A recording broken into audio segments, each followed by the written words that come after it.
Tirani Jokowi, akankah kita menjadi negara komunis Republik Indonesia? Di awal pemerintahannya, banyak orang meyakini Jokowi akan jatuh sebelum tahun kedua pemerintahannya karena dianggap pondasi kekuasaannya rapuh dan hanya menjadi boneka asing dan aseng, hasil pilihan para taipan yang menjadi bandar dalam pemilihan presiden. Namun dengan jurus manajemen konflik, Jokowi dipaksakan untuk tampil seolah menjadi sosok yang perkasa. Para pembantunya dalam kabinet dibiarkan bekerja hanya bermodalkan garis besar kebijakan tanpa petunjuk teknis untuk mewujudkan kebijakan tersebut secara rinci. Tidak heran jika beberapa keputusan menterinya dianulir oleh presiden karena tidak pandai menerjemahkan kebijakan Jokowi yang berakhir pada reshuffle kabinet. Politik belusukan tetap menjadi andalan Jokowi untuk mengukur sekaligus memperkokoh kekuatan politik pemerintahan Jokowi di lapangan.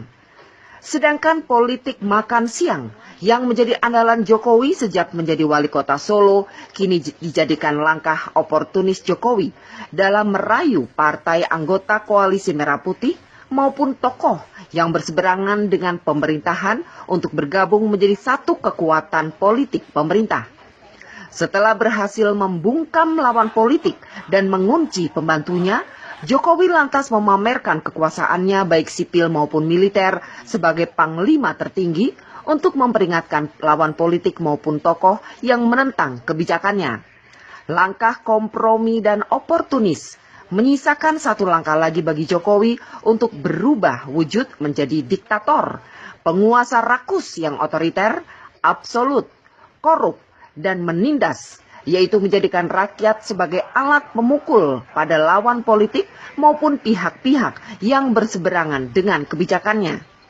Aksi mahasiswa maupun buruh yang mengkritisi kebijakan pemerintah yang tidak pro rakyat langsung dihujat tanpa ampun karena dianggap mengganggu kinerja pemerintah.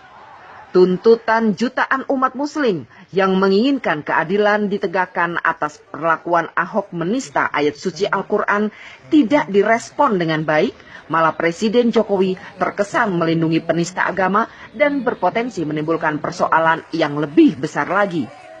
Langkah Jokowi yang menjadikan rakyat dan aparat sebagai alat pemukul harus disadari oleh seluruh rakyat Indonesia akan menjadi senjata makan tuan karena akan menjadi Jokowi sebagai diktator yang pada akhirnya akan menindas rakyat.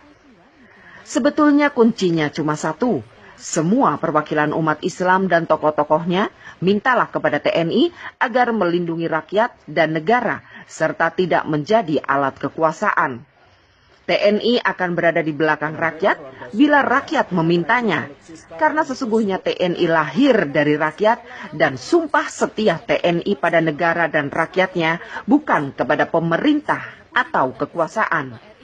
Sudah selayaknya bila pemerintahan tirani dan zolim menindas rakyat, maka tentara siap berdiri di belakang rakyat untuk meruntuhkan tirani pemerintah. Ketika hukum diinjak-injak penguasa, aparat belepotan lindungi sang penista, media komprador siarkan dusta, fitnah berceceran di dunia maya, tuan rumah istana pergi entah kemana.